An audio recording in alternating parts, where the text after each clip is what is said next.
Sem demora, vamos meditar na palavra do Senhor e nós vamos dar continuidade a este livro tão precioso que Salomão escreve. Livro que tem mexido e abalado as minhas estruturas, irmãos. Confesso para vocês que tem me trazido muitos desafios para a vida pessoal, para a vida espiritual, e eu creio que o Senhor está fazendo isso também com você. E nós vamos, hoje no capítulo 5, Eclesiastes, capítulo 5, do verso 8 ao verso 20. Eclesiastes, capítulo 5, do verso 8 ao verso 20. Me cobraram o término de Jeremias. Então, calma, que em breve a gente volta lá, tá? Vamos, Eclesiastes é um pouquinho menor, então já estamos quase na metade. Daqui a pouco a gente encerra Eclesiastes e nós vamos voltar lá em Jeremias. Tem muita coisa boa em Jeremias para nós. Então, Eclesiastes capítulo 5, do verso 8 ao verso 20, a palavra do Senhor diz assim: se vires em alguma província opressão de pobres e o roubo em lugar do direito e da justiça, não te maravilhes de semelhante caso, porque o que está alto tem em cima de si outro mais alto que o explora, e sobre este há ainda outros mais elevados que também exploram. O proveito da terra é para todos, até o rei se serve do campo. Quem ama o dinheiro jamais dele se farta, e quem ama a abundância nunca se farta da renda. Também isso é vaidade. Onde os bens se multiplicam, também se multiplicam os que deles comem. Que mais proveito, pois, têm os seus donos do que os verem com os seus olhos? Doce é o sono do trabalhador, quer coma pouco, quer coma muito, mas a fartura do rico não o deixa dormir. Grave mal vi debaixo do sol as riquezas que seus donos guardam para o próprio dano. E se tais riquezas se perdem por qualquer má aventura, ao filho que gerou nada lhe fica na mão. Como saiu do ventre da sua mãe, assim nu voltará, indo-se como veio, e do seu trabalho nada poderá levar consigo. Também isso é grave mal. Precisamente como veio, assim ele vai. E que proveito lhe vem de haver trabalhado para o vento? Nas trevas comeu em todos os seus dias, com muito enfado, com enfermidade e indignação. Eis o que vi. Boa e bela coisa é comer e beber e gozar cada um do bem de todo o seu trabalho, com que se fadigou debaixo do sol, durante os poucos dias da vida que Deus lhe deu, porque esta é a sua porção. Quanto ao homem a quem Deus conferiu riquezas e bens, e lhe deu poder para deles comer e receber a sua porção, e gozar do seu trabalho, isso é dom de Deus, porque não se lembrará muito dos dias da sua vida, porquanto Deus lhe enche o coração de alegria. Feche os seus olhos, peça ao Senhor que fale ao seu coração, peça ao Senhor que possa trazer luz. A palavra lida, ela é suficiente, mas que possamos aplicar em nosso coração nessa noite. Pai querido, obrigado, Senhor, porque o Senhor é bom, sua misericórdia dura para sempre, e que o Senhor fale conosco, Deus, que a sua verdade lida possa, Deus, ser compreendida, e que a minha boca se cale, e o teu Santo Espírito, Deus, possa falar de maneira poderosa, em nome de Jesus. Amém e amém. Meus irmãos, Salomão escreve este livro no final da sua vida. Para você que não tem acompanhado, rapidamente um panorama para você compreender aonde estamos. E Salomão, ele já depois de toda a sua experiência de vida, no final de sua vida, escreve sobre as suas experiências, sobre o seu relacionamento com Deus, sobre tudo aquilo que ele havia experimentado. E ele começa então este livro falando das vaidades, falando da mesmice. Ele começa tratando de um assunto muito, talvez, imperceptível a nós, porque as coisas são iguais, e ele vai dizer que geração vai, geração vem, as coisas continuam da mesma maneira, e o sol nasce e se põe, o ouvido não se cansa de ouvir, os olhos não se cansam de ver, e ele vai dizer que a vida é uma mesmice, e esse pregador, ele começa então a filosofar, e a tentar descobrir o sentido da vida, e ele não encontra sentido na vida, de maneira nenhuma.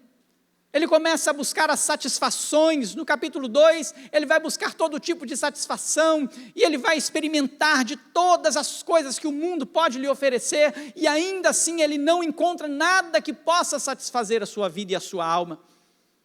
Este homem começa a perceber que a morte é uma realidade.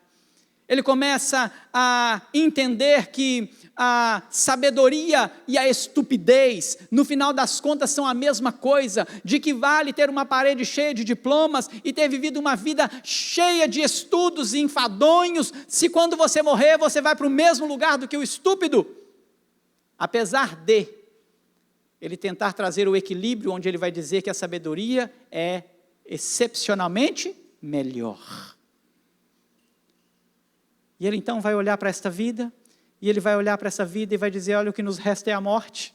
Mas ele chega no capítulo 3 e ele vai dizer, sabendo disso tudo, eu preciso compreender que há uma dinâmica. E tudo que acontece na vida, tudo que acontece na terra tem um propósito.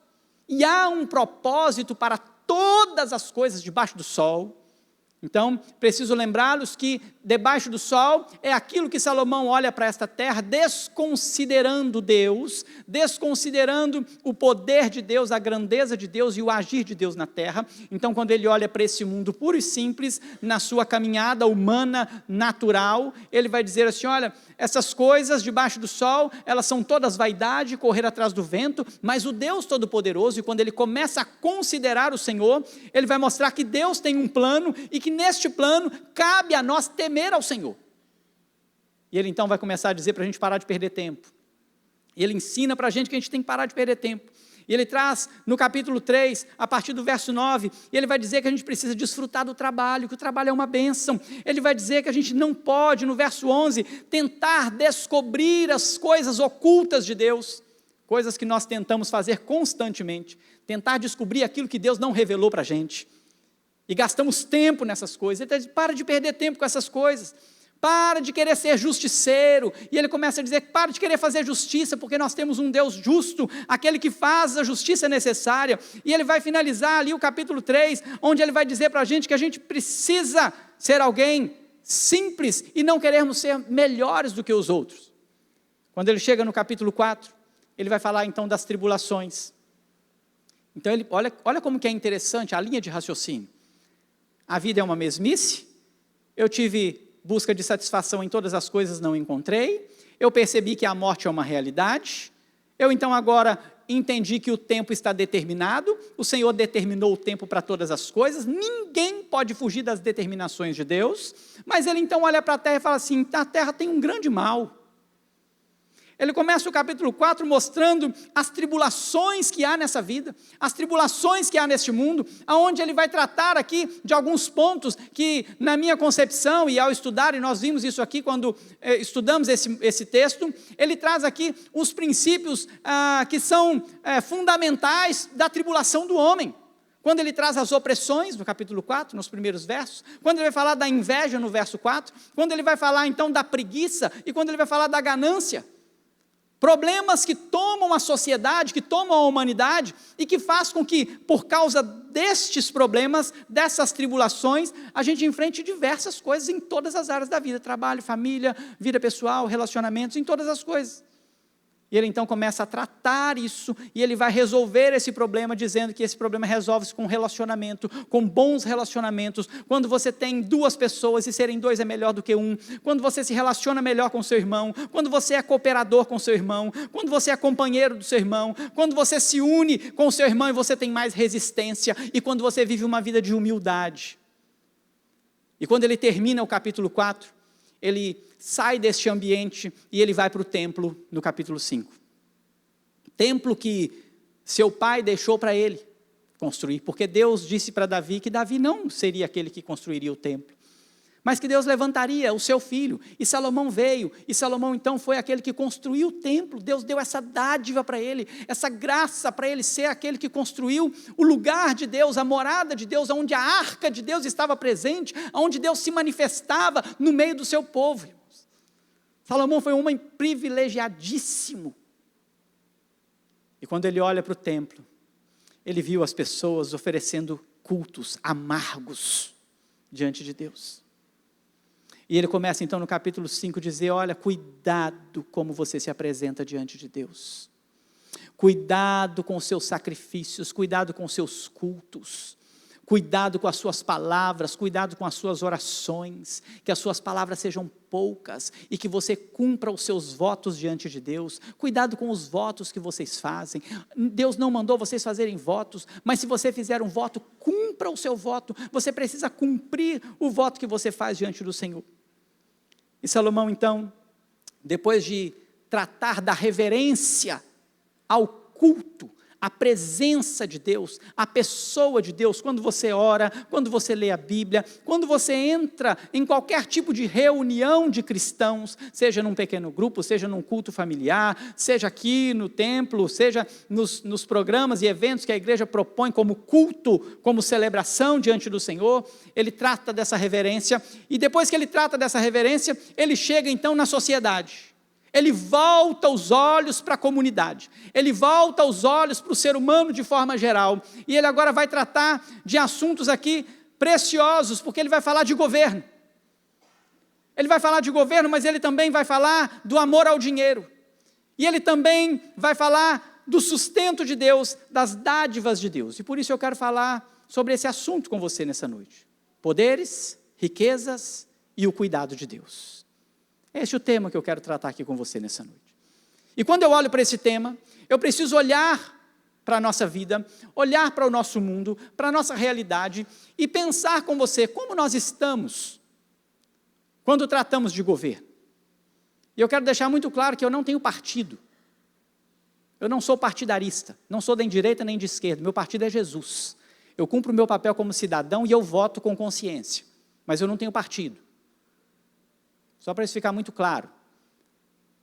Mas quando nós olhamos um Salomão que vai dizer geração vai, geração vem, mas a terra continua no mesmo lugar, continua do mesmo jeito, as coisas continuam como estão, nós olhamos, por exemplo, para os governos, e quando eu olhava para esse texto e caminhava nesse texto, a gente vai olhar, e eu tenho 43 anos e eu nunca vi um tempo em que nós desfrutamos de um bom governo, onde o Brasil viveu as suas maiores alegrias, aonde a educação foi bem sucedida, aonde a saúde foi bem sucedida, aonde todo ser humano teve a igualdade e desfrutar de todos os benefícios da terra. Nunca vi. Talvez o irmão Geronides, que tem o dobro da minha idade, possa me responder se ele já viu. Ah lá, ele está dizendo que nunca viu. Nunca viu. Eu nunca vi. Porque nós estamos olhando para um texto que foi escrito há 3.000 anos atrás, irmãos. Há 3.000 anos atrás, um homem de Deus, um homem que o Senhor levantou com toda a sabedoria, apesar de ter sido um rei ruim, tá? Disse aqui para vocês aqui já. Salomão não foi lá esse rei todo, não. Salomão foi um rei ruim, onde o seu filho, quando vai tomar o seu lugar, os anciãos dizem assim, olha, o seu pai colocou um jugo muito pesado aqui, seu pai fez um negócio meio complicado aqui, alivia a carga. Olha que interessante. A gente olha para a sabedoria de Salomão e acha que Salomão foi um sucesso, né? Não, Salomão não foi um sucesso, não. Salomão experimentou de tudo porque Deus permitiu, e a visão que eu tenho deste livro é que Deus permitiu que Salomão tivesse tudo para que nós fôssemos indesculpáveis, para que nós pudéssemos olhar para esse livro e observar todas as esferas da vida neste livro, onde Salomão teve a oportunidade de viver e então aprender com ele, porque a gente pode aprender com o outro, né, irmãos? Sim ou não? É melhor aprender com o outro do que ter que passar pelo que ele passou. Então nós temos isso aqui, estamos diante de um tempo ou de uma vida onde os governos, eles são terríveis, mas quando nós olhamos para o governo, nós falamos o seguinte, o governo é corrupto porque quem é corrupto? O povo é corrupto. O governo é corrupto porque o povo é corrupto. E o povo é corrupto porque o governo é corrupto. E assim sucessivamente. E nós vamos vivendo esse giro, e é tudo assim, a geração vai, geração vem, o povo é corrupto, o governo é corrupto, o povo é corrupto, o governo é corrupto. Como que você vai pôr um governo justo no meio de um povo corrupto? Como que você vai conseguir um negócio desse? Mas também nós olhamos para as gerações, e olhamos para a vida, e olhamos para a humanidade, e vemos também que Deus, Ele tem um povo separado, que Ele cuida desse povo, não é verdade? Nós temos um Deus, onde o salmista vai escrever e dizer, olha, eu fui moço, hoje eu sou velho, e nunca vi um justo desamparado, e a sua descendência mendigar o pão. Essa é a estrutura da vida social. Salomão, então, agora tirou o olhar do templo, e quando ele olhou para o templo com um olhar muito penoso, muito difícil.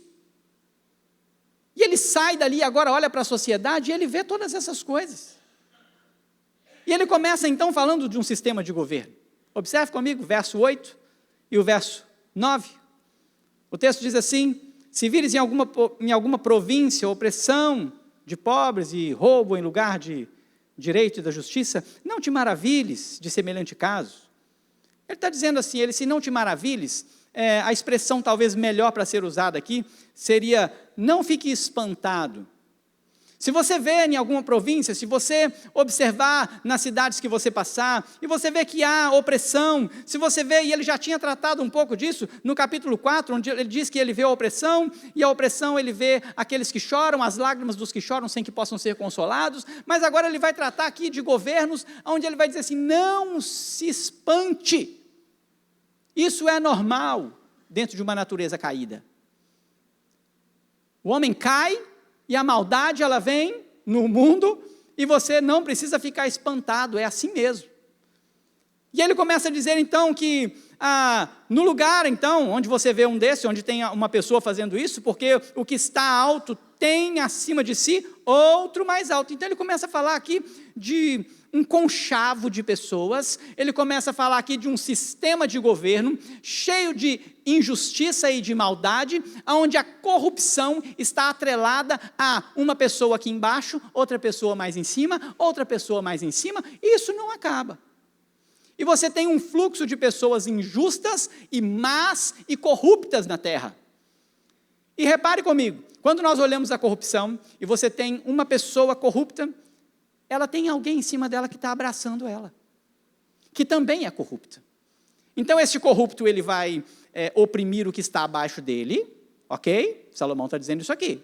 Ele pega o mais fraco do que ele, e ele oprime o que está abaixo dele. Mas ele tem a guarda de alguém que está acima dele, que está tirando dele, que está tirando do de baixo, e está levando um pouquinho de todo mundo.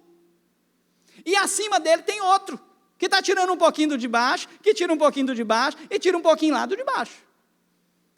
E ele vai mostrar uma corrupção que está no meio da sociedade, no meio dos governos. E geração vai, e geração vem, e a terra permanece no mesmo lugar.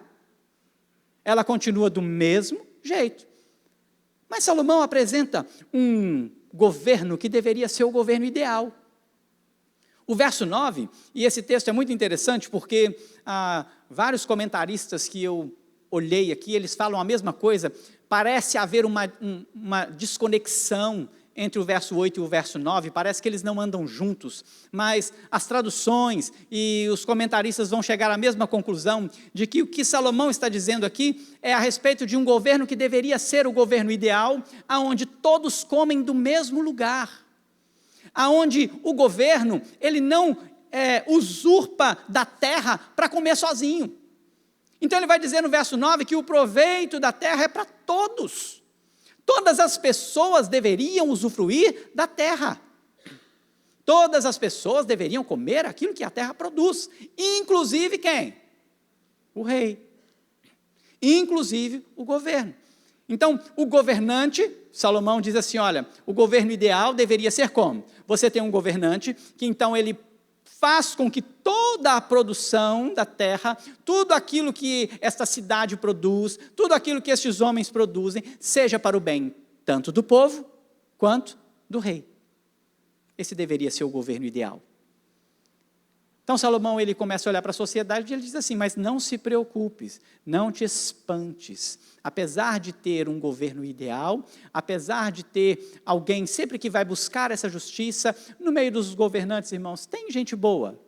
Tem ou não tem gente? Você acredita que tem? Tem gente boa. Tem pessoas que vão tentar fazer alguma coisa no meio, né, dos poderes. Não são todos corruptos dentro deste aspecto. Por isso que ele vai dizer, tem gente que vai buscar isso. Tem gente que quer buscar a vida comum de todos, onde todos vão usufruir daquilo que é direito de todos. Existem muitos buscando isso. Então Salomão diz assim, mas a regra, e você vai ver com mais força, a opressão, aonde um vem e toma do outro, e o outro toma do outro, e o outro toma do outro, e isso vira um ciclo vicioso no meio da sociedade.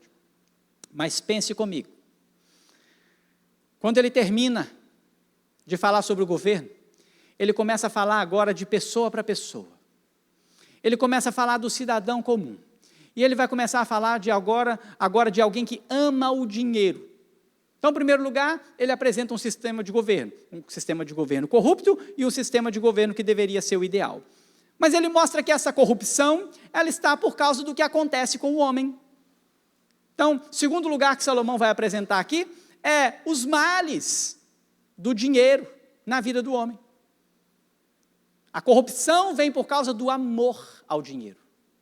O amor ao dinheiro, Paulo vai escrever a Timóteo, vai dizer que ele é a raiz de todos os males. Ele começa então o verso 10, e olha o que ele diz no verso 10, vamos ler comigo o verso 10, o texto diz, todos juntos, quem ama o dinheiro,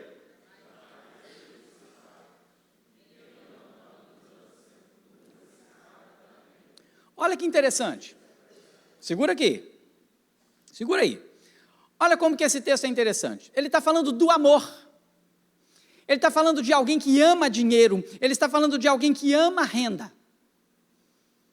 Quando ele vai falar do governo, ele vai dizer assim, olha, tem um que está tirando do outro, e o de cima tirando daquele, e um mais alto tirando daquele também. Por que as pessoas fazem isso? Porque elas amam o dinheiro. Porque o dinheiro é o Deus delas. E quando nós olhamos a Bíblia, vai dizer que Mamon é o Deus de muitas pessoas. Mamon é o Deus do dinheiro. Quando Jesus vai falar que a gente não pode adorar dois senhores, um senhor é quem? Um senhor é o dinheiro. Você não pode adorar Deus e você não pode adorar as riquezas. Você já parou para pensar nisso? Que o Senhor Jesus coloca o dinheiro como um segundo Deus da humanidade? Onde as pessoas... Irmãos, vocês não vão ver ninguém adorando Satanás, apesar de hoje já ter, né? Já tem os satanistas mesmo declarados adorando Satanás.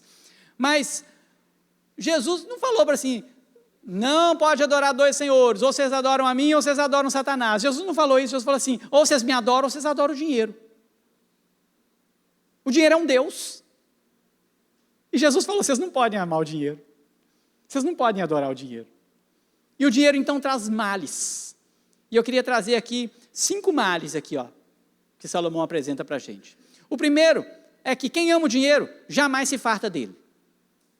Quem ama a abundância não se farta da renda. Quem ama o dinheiro nunca está satisfeito. Então pense comigo, isso aqui não tem a ver ainda com aqueles que têm alto poder aquisitivo ou se tem baixo poder aquisitivo. Se você ganha salário mínimo ou se você ganha muitos salários. Isso tem a ver com amor ao dinheiro. Então se você ganha 1.000, você não está satisfeito com 1.000. Mas se você ganha 1 milhão, você também não está satisfeito com 1 milhão. E aquele que ganha 1.000 e que não é satisfeito com 1.000, não adianta pôr 1 milhão na mão dele. É isso que Salomão está falando aqui. Quem ama o dinheiro, você pode pôr 1 bilhão, 1 trilhão, você pode pôr todo o dinheiro do mundo na vida dele, ele não se satisfaz. Ele não está satisfeito com a sua renda. A sua renda não tem propósito. Ele quer o dinheiro, porque o seu Deus é o dinheiro, o seu amor é o dinheiro, está no dinheiro e na sua renda. Então esse é o primeiro mal que o amor ao dinheiro traz, não há satisfação. O segundo mal que o dinheiro traz é que ele multiplica a sanguessuga. Você sabia disso? Quanto mais dinheiro tem, mais sanguessuga tem. Quanto mais dinheiro, mais sanguessuga tem. E o texto vai dizer para nós no verso 11, onde os bens se multiplicam, também se multiplicam os que deles comem. E talvez você possa pensar assim, esse texto, Salomão falou uma coisa boa, porque a gente, ganha dinheiro, e a gente então tem os nossos funcionários, que não é disso que ele está falando não, irmãos. Você precisa compreender o contexto. Você precisa compreender o que Salomão está ensinando na regra do que ele está apresentando. Ele está falando assim, quanto mais dinheiro você tem, mais sanguessuga tem atrás de você. Quanto mais dinheiro você tem, mais gente está atrás de você querendo seu dinheiro. Mais pessoas estão atrás de você querendo pegar o seu dinheiro. Mais pessoas estão querendo se aproveitar da sua renda. Mais pessoas estão querendo... Você já deve ter pensado em todas as palavras que podem ser usadas para isso. Que nem não convém nem você pensar. Salomão está olhando assim, olha, além disso, olha que grande mal. O dinheiro não vem para abençoar. Pessoa que ama dinheiro, ele não tem dinheiro para abençoar. O dinheiro não é uma bênção, ele é uma maldição. E quanto mais ele tem, mais pessoas estão atrás dele querendo o dinheiro dele.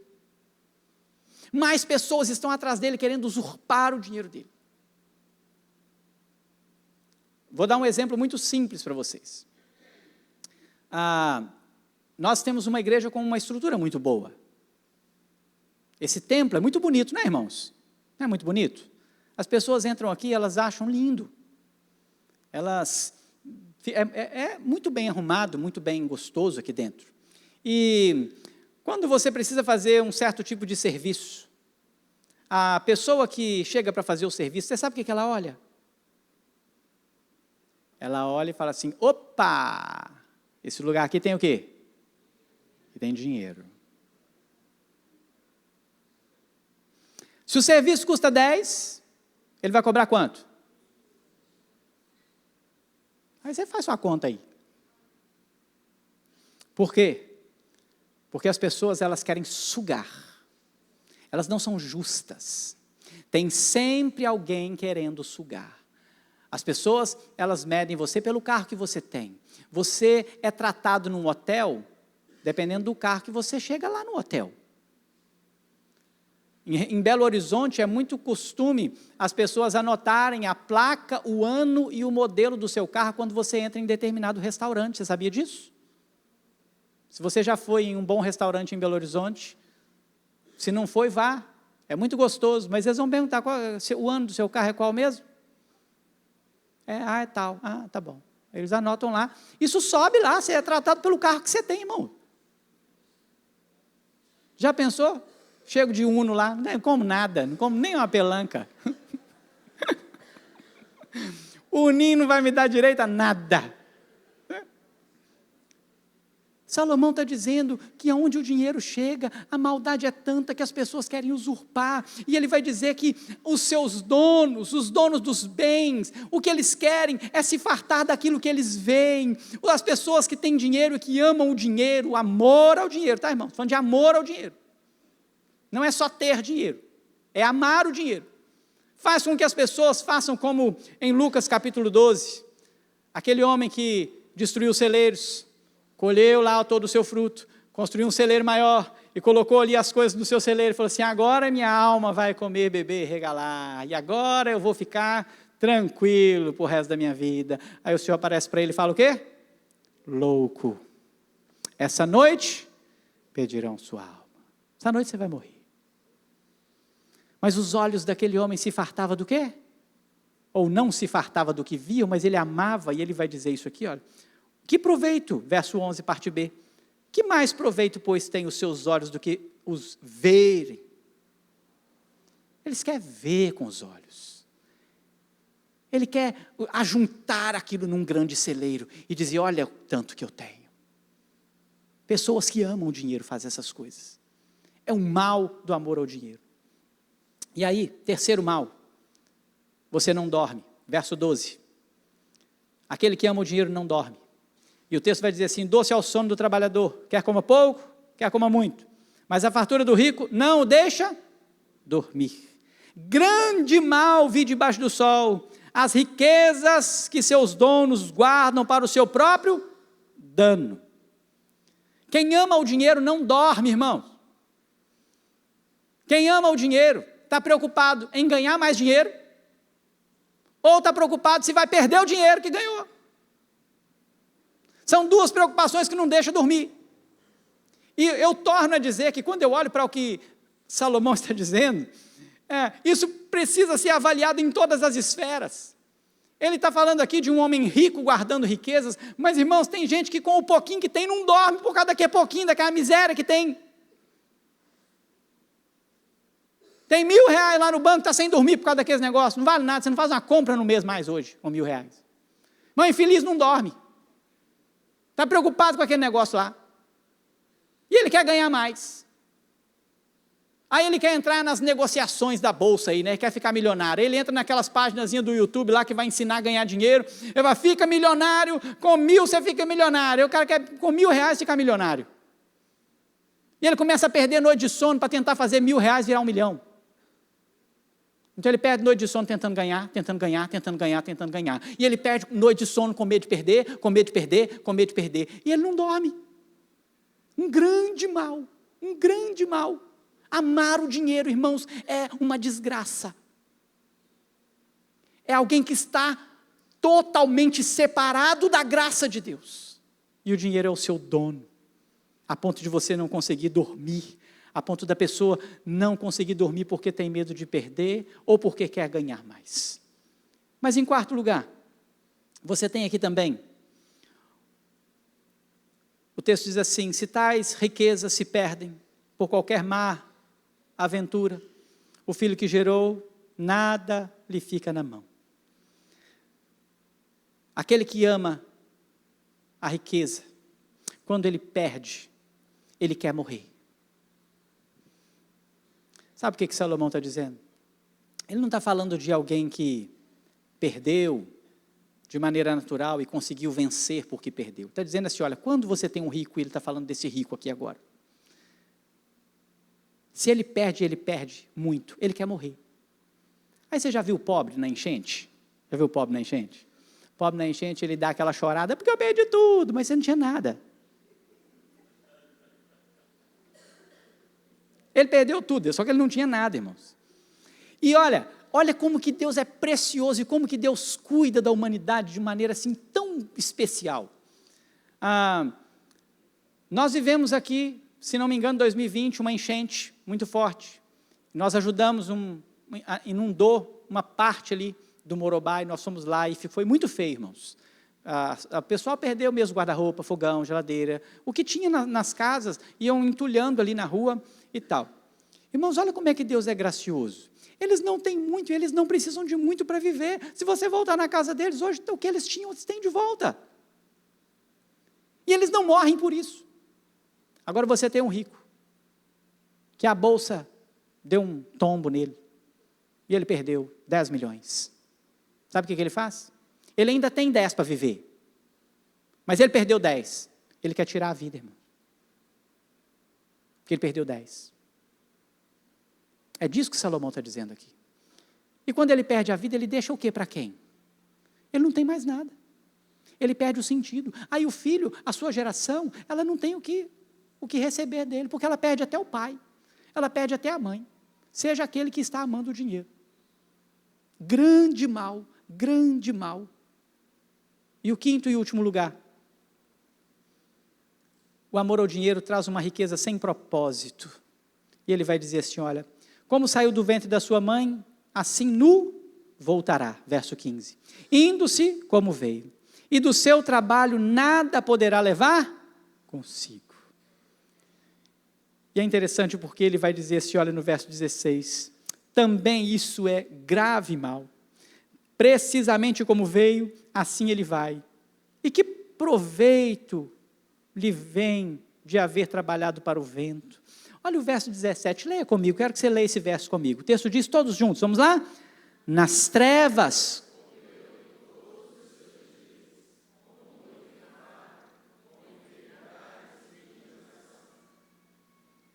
Já parou para pensar nisso? Alguém que trabalhou com enfado, com tristeza, com amargura. Alguém que não tinha um propósito na vida. Alguém que ajuntou tesouros na terra.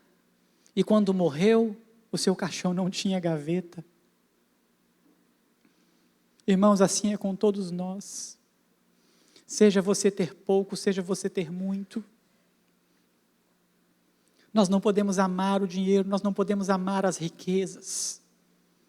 Então Salomão viu um governo opressor, de pessoas gananciosas, de pessoas aproveitadoras, de pessoas corruptas. Aí ele olha para a sociedade está do mesmo jeito, corrupta, amando o dinheiro.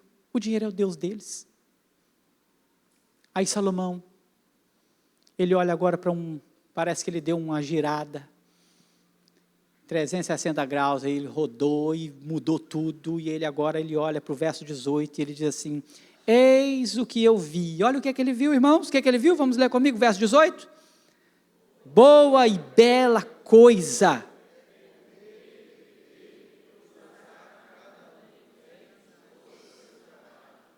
Com que se fadigou debaixo do sol, durante os poucos dias,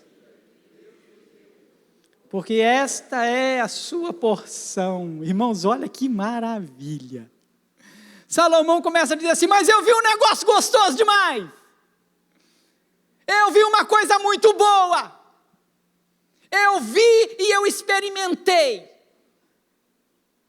Eu pude desfrutar, e quando eu olho para esses versos 18, 19 e 20, eu vejo Salomão falando dele, da graça de Deus sobre a sua vida, e de tantos outros que podem viver desta maneira. E ele começa dizendo que boa e bela coisa é você desfrutar, é você comer, beber, gozar, cada um do bem do seu trabalho, irmãos. A palavra do Senhor vai dizer que a gente não deve atar a boca do boi quando ele trabalha. E esse texto aparece 3 vezes. Ele é um texto de Deuteronômio. Ele é citado em 1 Timóteo. Paulo vai citar lá para Timóteo no capítulo 5, verso 18. E ele vai citar aos Coríntios no capítulo 9, no verso 9 e 10. Ele vai dizer assim, olha, não amarra a boca do boi. Não se deve amarrar a boca do boi enquanto ele trabalha. Quando Salomão vai dizer isso aqui, ele está dizendo para mim e para você que o nosso trabalho precisa ser desfrutado. Tem pessoas e economistas e algumas pessoas que vão ensinar sobre educação financeira, sobre como você vai lidar com o seu dinheiro, e ela está fazendo com que as pessoas caiam no pecado do amor ao dinheiro, aonde eles vão ensinar essas pessoas você vai viver de renda. Já ouviu essa expressão? Vai viver de renda? Você vai viver do demônio, do mamon. Porque nós vivemos de quê, irmãos? Salmo 128. Bem-aventurado o homem que teme ao Senhor e anda nos seus caminhos. Do que ele come? Do trabalho de suas mãos comerás. Feliz serás e tudo te irá pronto. Pronto. Você precisa ter boa educação financeira? Sim ou não? Sim, porque a Bíblia vai ensinar a gente a fazer isso. Nós precisamos ser educados financeiramente. E você vai perceber se você é ou não educado financeiramente, se você é um dizimista fiel. Você vai começar por aí. Se você não tem educação financeira, dificilmente você vai ser um dizimista fiel. E se você não é um dizimista fiel, dificilmente você vai ter uma boa educação financeira. Porque dinheiro é um assunto mais falado na Bíblia do que salvação. Tudo tem dinheiro. O dinheiro está em todas as coisas. Por isso que Salomão está olhando para o dinheiro e está falando assim, larga o amor ao dinheiro. Começa a desfrutar do bem do seu trabalho. Começa a pegar do salário que o Senhor deu na sua mão, que colocou na sua mão. E dá satisfação para a sua casa, para a sua família. Coma e beba bem. Aproveita. Irmãos, talvez a gente possa estar falando, seu pastor, você está pregando na igreja errado, não dá não? Nós estamos aqui tudo no limite, não tem nenhum, aqui nós estamos com as contas tudo na beira, pastor. Talvez você esteja nessa situação aí, irmão. Mas, irmão, isso não é nem para rico, nem para pobre, isso é para povo de Deus. comer, beber e desfrutar do seu trabalho. Isso é para o povo de Deus, isso é a graça de Deus, manifestada sobre o povo de Deus, para o justo que não fica desamparado. Se você tem um pouquinho, o Senhor faz com que o seu pouquinho renda na sua vida e na sua casa, para que você desfrute desse pouquinho como rei. Amém, irmão? Se você não está vivendo isso, você está com um problema seríssimo. De repente, o que você quer é juntar dinheiro, juntar dinheiro, juntar dinheiro, juntar dinheiro. Sabe que dia que você vai conseguir? Nunca. Nunca. Se o seu objetivo é juntar dinheiro, você vai morrer e não vai conseguir. Agora, se você trabalha para desfrutar, você pode ter muito mais do que você pede, do que você pensa, do que você sonha. E a parte B desse assunto, no verso 19, olha que interessante, leia comigo o verso 19, que precioso, irmãos. Leia comigo, o texto diz: quanto ao homem a quem Deus conferiu riquezas e bens,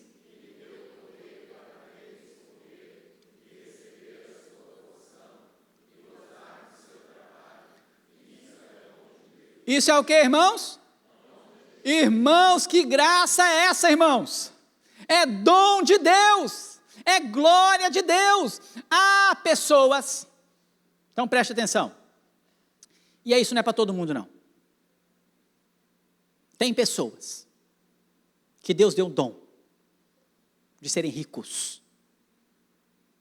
e que não amam o dinheiro. Pessoas que Deus deu riquezas e que as riquezas deles têm propósito. Eles não querem ajuntar, eles não querem ver com seus olhos. Se eles perderem, eles estão tranquilos. Eles não têm medo do defraudador. Eles não têm medo porque eles são pessoas fiéis ao Senhor. E olha que palavra preciosa no verso 20, ele diz assim, olha, porque não se lembrará muito dos dias da sua vida. Sabe o que eu olho para esse texto? Essa pessoa viveu uma vida tão preciosa, e ele pôde desfrutar de todas as coisas boas da vida, que ele não temeu a vida. A vida dele foi muito boa. Irmãos, e não são muitos, mas Deus conferiu riquezas a homens que têm feito o trabalho do Senhor. Um deles, as Escrituras registram, e era o seu nome Barnabé, natural de Chipre, também chamado de José das Consolações. Quem era? Homem bom e piedoso, cheio de fervor e fé, homem de Deus. Esse era um homem que Deus conferiu a ele riquezas. Esse foi um homem bom, piedoso, cheio de fervor, cheio de fé. Mas independente se Deus conferiu isso a você ou não, o que Deus quer de você é que você coma, beba e desfrute do seu salário, porque amanhã você pode morrer. Amanhã a sua vida pode acabar. E o que você tem? Ficou para quem? E ficou para quê? Talvez o que você deixou vai criar até conflito na sua família. Vai fazer seus filhos brigar, vai destruir sua casa. Nós precisamos desfrutar. O salário cai na mão da gente. Nós já estamos vivendo num tempo de opressão, irmãos. É fato. E nós precisamos administrar isso de uma boa maneira para que a gente coma bem, para que a gente vista bem, para que a gente tenha um lazer com nossos filhos, com a nossa família, para que a educação dos nossos filhos seja uma boa educação. Independente se o seu filho estuda numa escola particular ou numa escola pública, desfrute daquilo que o Senhor te deu. E eu queria fazer aqui 3 breves aplicações para a gente terminar. Quando nós olhamos para este governo corrupto, nós precisamos saber que nós temos um governo perfeito. E esse governo, ele tem um rei. Não é mais presidente, não é senador, não é juiz, não é desembargador. Um governo perfeito tem um rei. E esse rei é quem, irmãos? É Jesus Cristo. Ele é o Senhor Deus Todo-Poderoso, Ele é o Rei dos Reis, Ele é o Senhor dos Exércitos, e nós vamos nos encontrar com o Senhor, aquele que está sentado no alto e sublime trono, e na pessoa de Jesus, nós vamos ter dos nossos olhos toda lágrima enxugada. Você já parou para pensar nisso? Por isso a palavra do Senhor vai dizer assim, olha, não ajunteis tesouro na terra, onde o ladrão escava e rouba, onde a traça corrói. Ajunte tesouro aonde? No céu. Ajunta lá no céu. Porque lá o ladrão não escava, não rouba, a traça não vai lá não. E nós estaremos diante de um rei. Nós estaremos adorando o Rei Jesus, o Rei dos Reis, Todo-Poderoso, onde não haverá nenhuma opressão.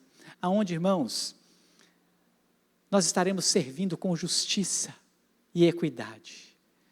Onde nós estaremos diante de um Jesus que, ao invés de usurpar do seu povo, Ele vai sempre nos deixar a memória de que Ele nos salvou da morte, do inferno e da impiedade.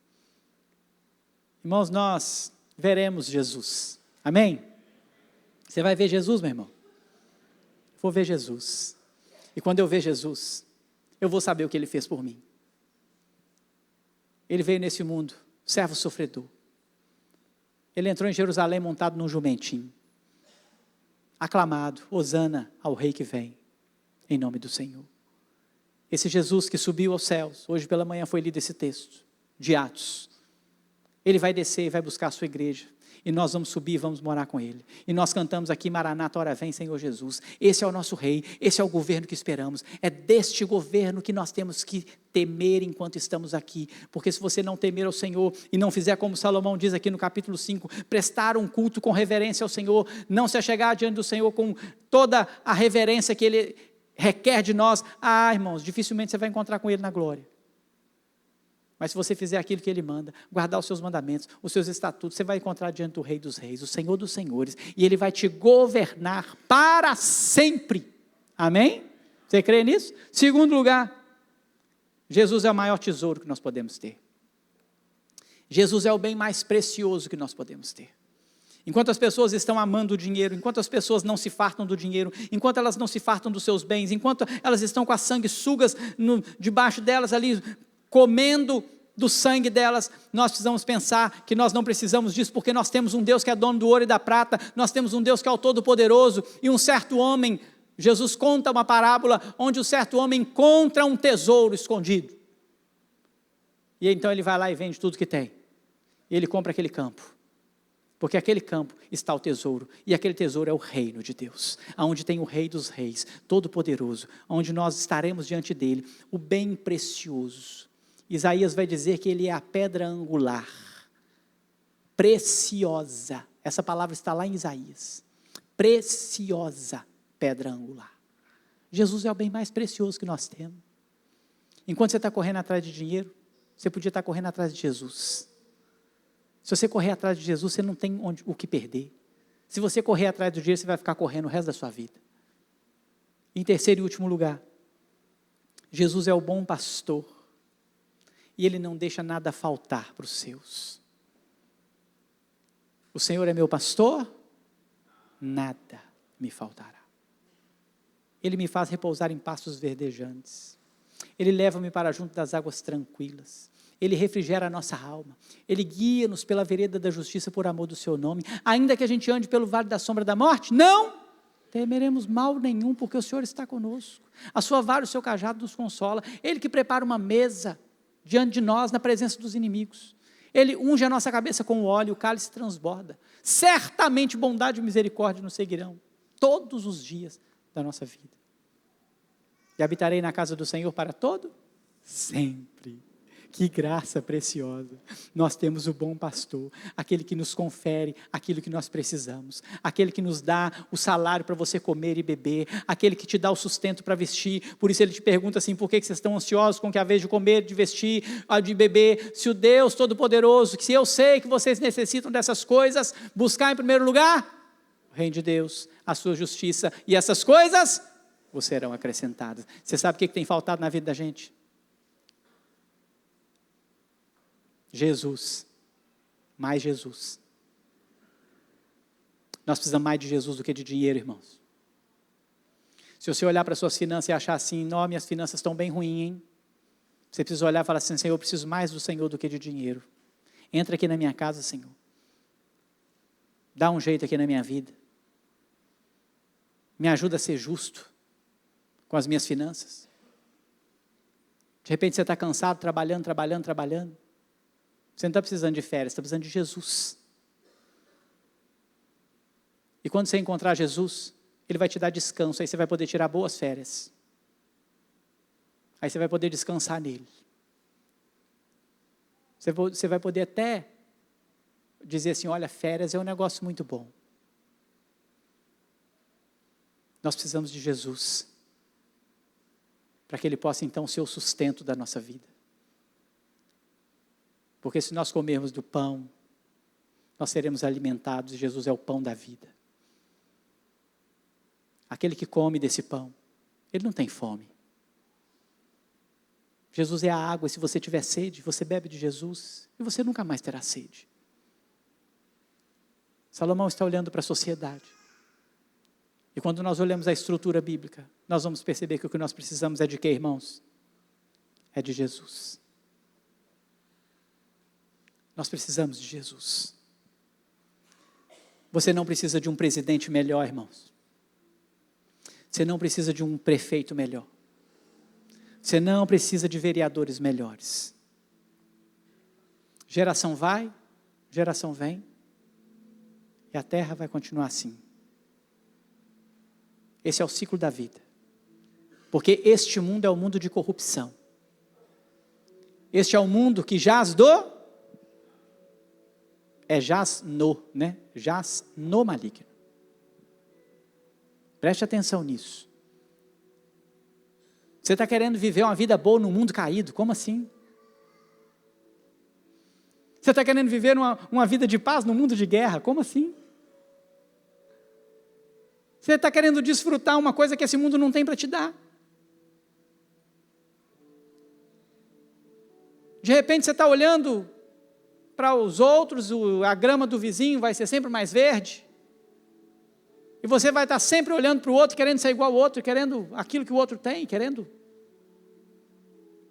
Só que esse mundo é um mundo caído, esse mundo é um mundo perverso, esse mundo é um mundo onde o Senhor Jesus chama a gente para buscar a sua justiça, para buscar o seu reino, para buscar o seu poder, para buscar a sua unção, para buscar o seu Espírito.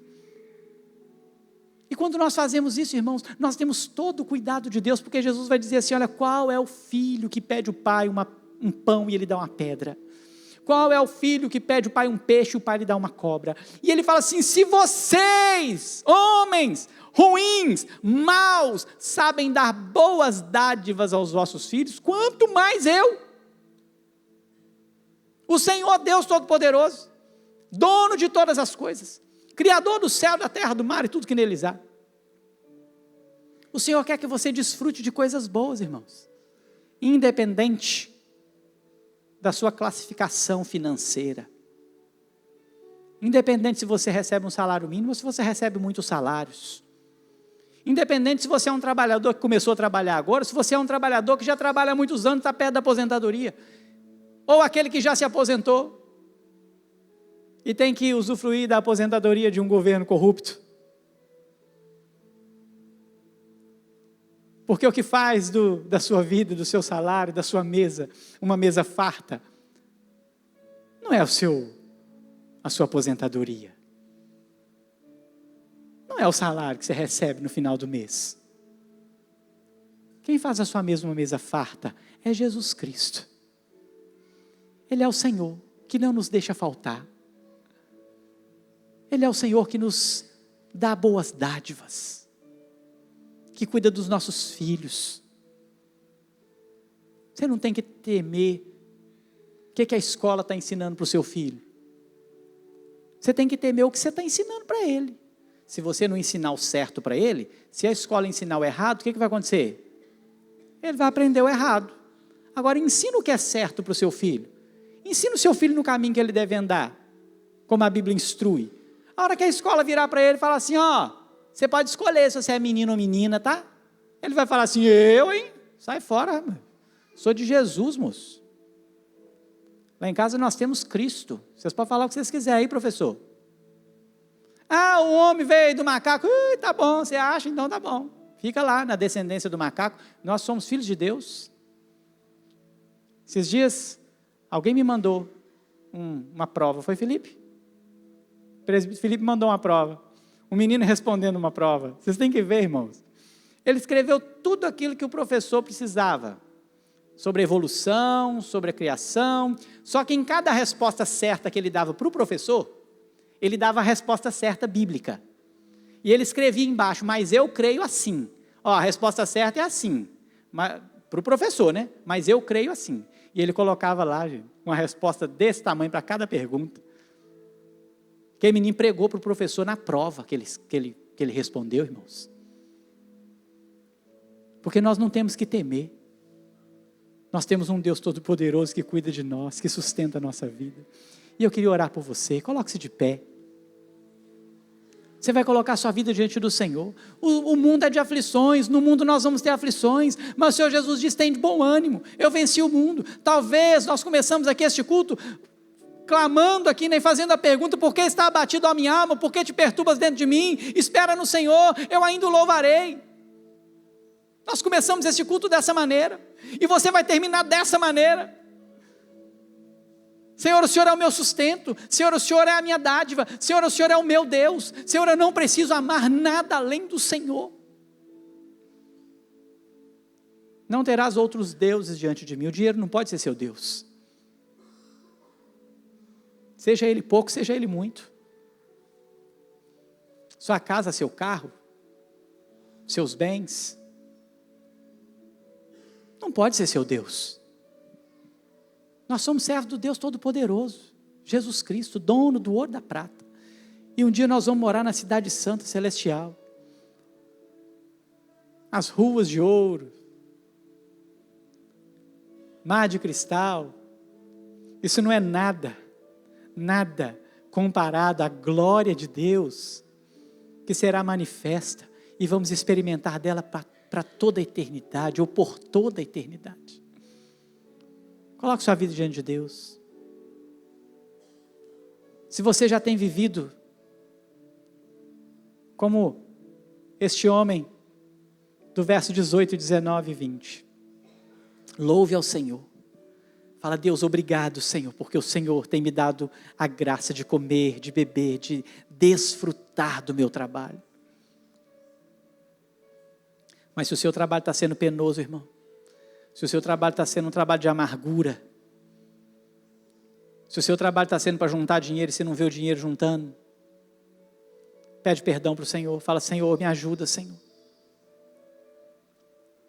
Porque você vai olhar para a sua vida e você vai ver que não tem te faltado, irmãos, mesmo na sua infidelidade, que possa existir. Deus não tem deixado faltar. Se esse é o seu caso, se arrependa diante de Deus.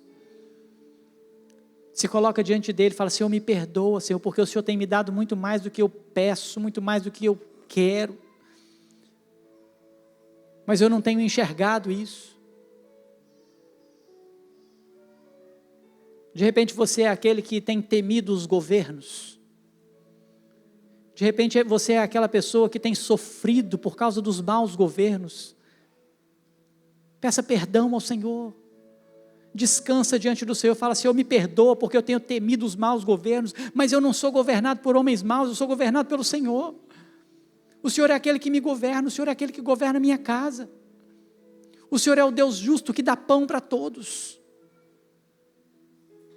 E você pode então desfrutar da bondade do Senhor. E saber que o Senhor não te desampara. Deus, obrigado, Senhor, por esta noite preciosa. Obrigado, Deus, por cada irmão, cada irmã que o Senhor trouxe aqui hoje. Obrigado por este livro que o Senhor deixou a nós. A sua palavra revelada. E pela iluminação dela, Deus, aos nossos olhos na noite de hoje. Que o Senhor trabalhe na vida de cada irmão aqui, Senhor, de cada família. Para que possamos desfrutar das dádivas do Senhor. Para que possamos, ó Deus, saber que tudo aquilo que está nas nossas mãos vem do Senhor e nós então entregamos ao Senhor e devolvemos ao Senhor e vivemos para o Senhor em tudo o que temos e somos. E que essas famílias que aqui estão consigam desfrutar das dádivas do Senhor. Derrama graça, toda preocupação caia por terra, todo medo caia por terra, toda insegurança caia por terra. Se há uma alma abatida, Senhor, que se questione, porque certamente ainda o louvaremos. Muito obrigado, Senhor. Que tenhamos uma semana poderosa na sua presença, de reflexão da palavra do Senhor, onde nós vamos crescer nesta graça e neste conhecimento e desfrutar daquilo que o Senhor tem para nós nesta terra, enquanto vivemos nos poucos dias de vida que temos aqui nessa terra. E que os nossos olhos estejam esperançosos do que veremos, a glória de Deus, Jesus Cristo nosso Senhor, o nosso Rei, o nosso bem maior, o nosso maior tesouro, o nosso bom pastor, que não nos deixa faltar. E que o nosso coração saia daqui hoje repleto desta graça, em nome de Jesus. Leva-nos em paz para os nossos lares, e nos dê uma semana poderosa na sua presença, em nome de Jesus que oramos, amém e amém.